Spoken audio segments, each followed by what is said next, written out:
Today, I am going to swim 100 laps with no practice, no swim training, and every time I do swim, I sink like a rock. Let's see how this goes. Here's the problem. I spend every single day coaching people on how to push through to their physical limits. But today, I'm putting my own philosophy on trial with something I am completely, utterly bad at. If my rules hold up, I walk out of here in one piece. If they don't, well, what kind of coach doesn't lead by example? Oh my gosh, that was only 10 laps. Before I completely blow my lungs out, let's take a step back to a few hours ago when I actually primed my body for this. To survive 100 laps with zero swim conditioning, the real carb load happens the night before. I packed in a heavy meal of lean beef mac and cheese to fully saturate my muscle glycogen stores while I slept. And then the morning of the swim, I pivot to a lighter fuel. We're going to be having some eggs, some ham, and then we're going to be having a little bit of whey protein powder with water. Not as good as with milk, but it's essentially chocolate water. Keeps us hydrated and won't get in the way too much with the dairy in the stomach and whatnot. And then this way we're still getting some sort of protein in. It's front loaded in our day, but we don't have too much protein because by the time we start swimming, it's just going to be like a cannonball in the stomach. So that's why you got to front load it, give it a few hours, and then we get to it. 30 laps. Gonna take a couple minutes here. I don't know if my technique is bad or if I'm just breathing wrong or what, but I am completely lightheaded in between every single set of 10 laps. Before our pre-workout snack, we're gonna have something a little bit lighter. And what better way to do this than have a pre-packaged PB&J and a couple of Rice Krispie treats. Now, why do these lighter snacks matter so much more than the heavy pasta last night? Well, it's because they're simple carbohydrates. Meaning not only are they going to digest way faster and it's so much easier on the stomach, but it's also providing you with a certain level of glycogen in the muscle so we can actually utilize these carbs during our swimming. Cheers.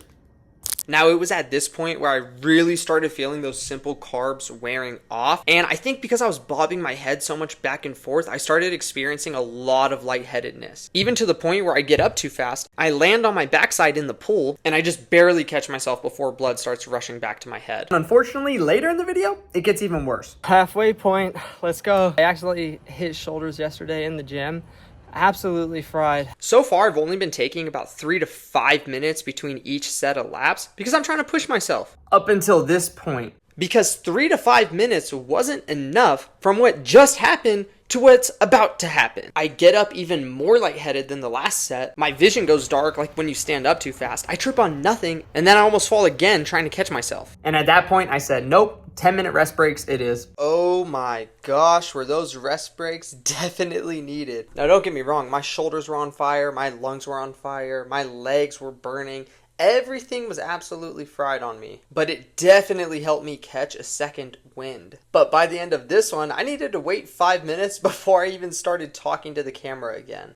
The shoulders are aching right now. My lungs literally feel like they're a furnace right now too. Just absolutely on fire. Like I can't, it's like I'm starting to see a little bit of stars. Like everything is throbbing right now. I'm telling you guys, I literally sink like a rock. Like doing this is like, you probably see how terrible my form is right now. I'm like slurring my words right now. I could barely speak properly. I'm actually at 72 laps right now. I didn't even realize I did 12 laps on that last set. I'll take it. We'll see if I can keep up some sort of cadence.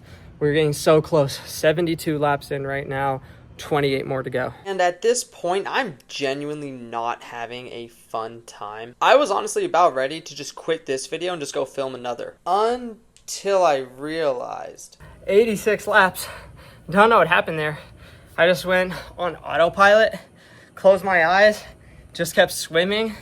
It's really insane what you can do when you just turn your mind off because your mind just telling you quit, quit, quit. You can't do it. This burns. This sucks. And all of a sudden, you just let your body do its thing. Like, your body's way stronger than you think. You're way more powerful than you think. It's your mind oftentimes that's weak. And that's what I'm learning right here is that this is, it's crazy how my body's just go, go, go. Because I'm just trying to hit this certain number. And my mind is like, stop. You don't want to do this. You're on fire. You're about to drown. All this stuff.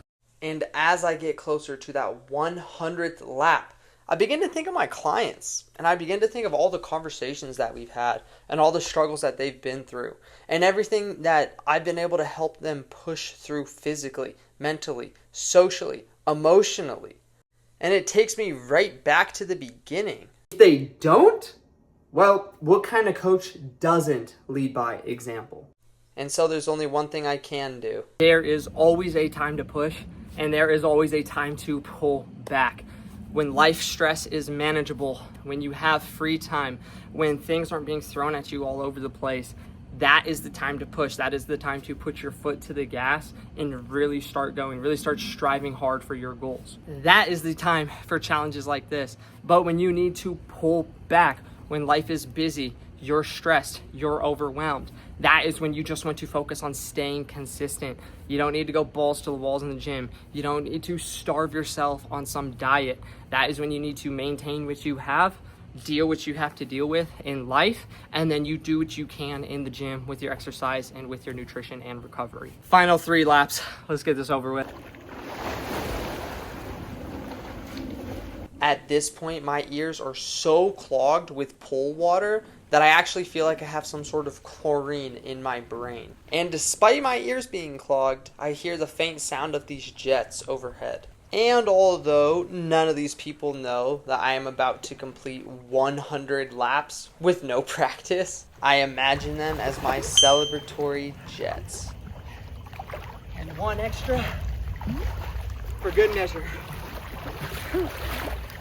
Know the difference between actual injury and discomfort, and then how to pace yourself so you can finish safely. If you know you are not at your full potential and you need someone to help guide and lead you there, there's a one-on-one coaching application in the description down below. Feel free to fill that out. I'll reach out to you. I'll see what I can do for you. If you enjoyed the video or if anything resonated with you, drop a like down below, and I'll see you guys in the next one. Peace.